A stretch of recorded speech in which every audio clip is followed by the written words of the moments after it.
Декабрь 1959 года. Ленинград.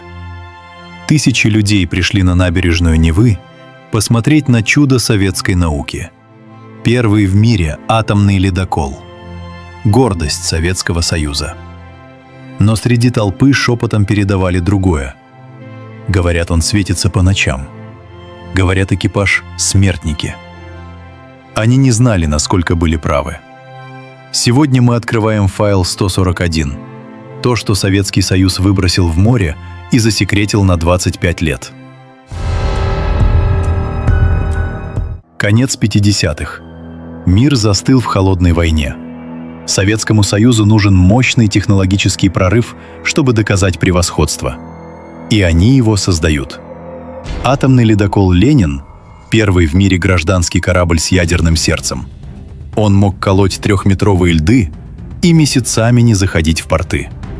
Конструкторы ликовали. Но у этой медали была обратная сторона. На ледоколе стояли 3 реактора модели ОК-150. Их проектировали быстро. Слишком быстро. Чертежи утверждались параллельно с монтажом. Опыта эксплуатации таких систем в мире просто не существовало. Корабль был экспериментальной площадкой, где экипаж шел по минному полю. В феврале 1965 года ледокол стоял на плановом ремонте. Операторы начали разгрузку ядерного топлива. Из-за ошибки персонала или сбоя автоматики реактор номер 2 на какое-то время остался без охлаждения. Вода ушла. Внутри закрытой зоны начался ад. Без охлаждения стержни с ураном разогрелись до безумных температур. Топливо начало плавиться и деформировать саму конструкцию реактора. Когда инженеры поняли, что произошло, было поздно. Часть урановых стержней намертво приварилась к технологическим каналам. Их невозможно было извлечь штатным путем. Они застряли внутри, продолжая излучать смертоносную радиацию. Инженерам пришлось вытаскивать раскаленный уран руками. Но они еще не знали, что через 2 года эта поломка покажется им пустяком, когда реактор начнет буквально жрать обшивку корабля. Завод в Мурманске не мог принять аварийный корабль в таком состоянии. Радиационный фон зашкаливал. Было принято решение – извлекать то, что вытаскивается, прямо на месте, силами спецбригад. Ликвидаторы работали в закрытых зонах. Спецодежда плохо спасала от жесткого гамма-излучения. Часть стержней выбивали кувалдами и ломами через силу. Люди получали огромные дозы, но дело довели до конца. Поврежденную активную зону залили специальным затвердевающим составом на основе смолы и бора, чтобы намертво запечатать оставшуюся радиацию. Корабль подлатали. Было решено продолжить навигацию. Прошло 2 года. На дворе 1967. Ледокол снова в Арктике.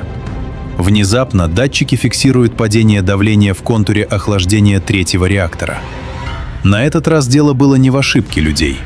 Начала протекать внутренняя система трубопроводов. Найти место течи в радиоактивном лабиринте из труб и арматуры было нереально. Реактор буквально заливал сам себя. Радиация поползла по внутренним переборкам корабля. Это был приговор. Стало ясно.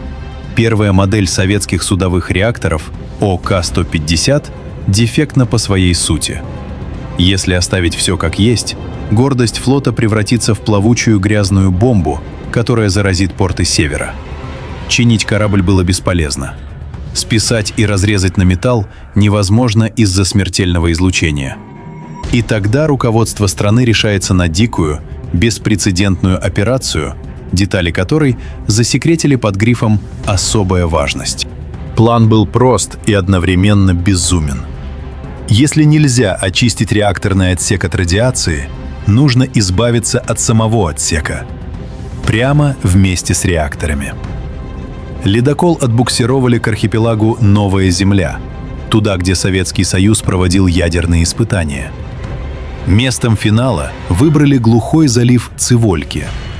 Корабль подготовили к хирургической операции. Ликвидаторы зашли внутрь корпуса. С помощью направленных взрывов и гигантских фрез Они аккуратно перерезали силовые шпангоуты и обшивку ледокола вокруг реакторного отделения.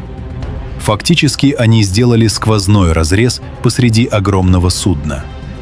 В днище корабля, прямо под реакторами, прорубили технологические отверстия. Реакторный блок весом в 1000 тонн, запечатанный бетоном и смолой, держался на временных креплениях. Корабль завели на специальное мелководье залива. Дальше запустили контролируемый подрыв креплений. Корпус ледокола приподняли. Многотонная радиоактивная глыба под собственным весом выдавила обшивку днища и рухнула на морское дно.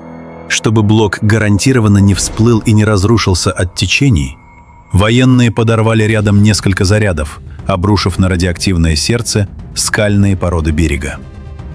Сверху залив накрыла ледяная арктическая вода. Ледокол «Ленин» оттащили в порт, вварили туда абсолютно новый реакторный отсек, и он проплавал еще 30 лет.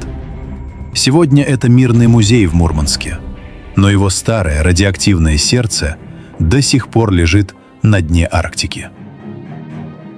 Файл 141 закрыт. Увидимся.